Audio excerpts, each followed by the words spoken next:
Since 2008, nearly 200 people have died in the canals, rivers and waterways around Greater Manchester.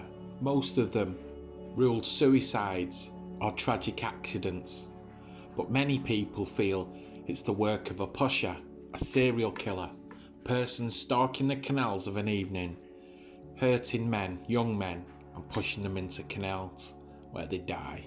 Greater Manchester does have an unusually high amount of people dying in the canals, with nearly 200 in 16 years, making it a hot spot for people dying in canals and rivers. So today we'll look at the evidence to see whether they are accidents and suicides or the work of a serial killer known as the Manchester Pusher. So let's look at the evidence. In 2012, student David Plunkett was found dead in the Manchester Ship Canal. The coroner ruled it was an accident, but his parents strongly disagree, as they heard screaming and howling in the last phone call he made before his death. And his mother believes that the ghastly screaming she heard indicates foul play. David was found in the Manchester Ship Canal after he'd been at a music event at the Daytona racetrack in Trafford Park. The investigation into his death concluded that it was an accident, but his parents have always said they suspect otherwise. The mother of a trainee sports teacher, Nathan Tomlinson, aged 21, was found dead in the River Irwell 2 months after a Christmas night out. She also believes her son's death was suspicious, as his coat, phone, passport and wallet were all missing. He had texted his family to say he was pacing himself and was drinking shandy. His body was pulled from the water near the Adelphi Bridge on February 10, 2011. CCTV recovered by police shows a figure they believe to be Nathan running a route towards the water, although his mum, Tina, suspects it's somebody else. The coroner recorded an open verdict in the case. That open verdict leaves the possibility that foul play had a part in his death too, as his mother suspects. Chris Branney, 22, was found in the Manchester Ship Canal 10 days after going missing following the Stone Roses concert in Heaton Park, 2012.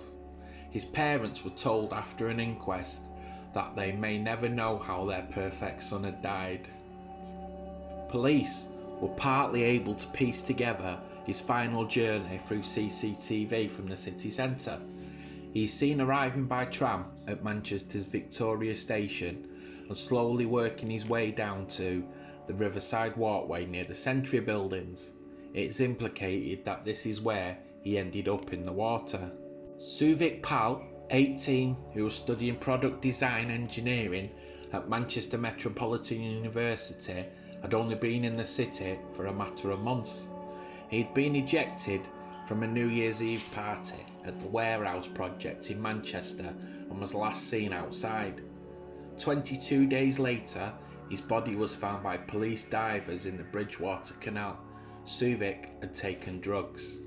His family, who travelled from Bangalore in India to attend the inquest, heard officers investing the case believe CCTV images showed Suvik walking away from the club with a mystery man, but an open verdict was recorded by a coroner who said it couldn't be ascertained where or how he had entered the water. The mystery figure was never traced. In a documentary broadcast in 2016, Suvik's father, Santanu, said police should investigate the possibility that his son and others were the victim of a serial killer. His son had taken ecstasy that night. Had he been trying to obtain more drugs? Had he been pushed into the canal by a dealer? These are legitimate questions to which, as yet, there are no answers. There's no doubt these canals are very dangerous places, especially at night. Apart from being pedestrian routes, towpaths have been used by men seeking sexual liaisons, and muggers have taken advantage. In 2013, 4 men and a youth were jailed for a robbery spree around the Rochdale Canal in the city centre. They pushed one victim, Simon brass 40 from Salford into the canal and left him to die. Paul Creedy, Kieran Murray, Leah Gardiner and Jack Smith and a 15-year-old boy were locked up after they admitted manslaughter and robbery. The gang had pushed another man into the water earlier that night, and Creedy had stamped on his fingers as he tried to drag himself from the water. All these deaths, all these open verdicts, and the rumours around the Pusher story prompted Greater Manchester Police to carry out a review of all the cases in 2016. Following the review, the force came to the same conclusion that it had arrived at originally, that there was no evidence of a serial killer at work on the waterways of Greater Manchester. But an academic at Birmingham University, Sir Craig Jackson, gave the theory some credibility, speculating about the possibility of a serial killer, saying it is extremely unlikely that such an alarming number of bodies found in the canals is the result of accidents or suicides. Despite the police carrying out a review of all the cases, he still stood by that claim that it's more than just an accident. So, does the Punisher exist? I don't think so. I think it's just a bunch of terrible accidents. Manchester is built around a series of canals, a lot like Amsterdam or Birmingham, where houses, homes, bars and restaurants all live and all reside right on the front of the water. There was a young lad called Charlie Pope who went missing, and his body was found in the water after a drinking session. If we look at this picture here, we can see where Greater Manchester Police had taken a picture of where Charlie's body was found, and behind you can see the steps where he came down. He's clearly come down drunk, slipped and fallen into the water. And in this second picture you can see a guardrail that's been put up.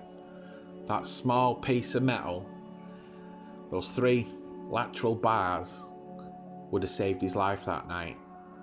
I think this is what the Pusher is, just a series of terrible accidents.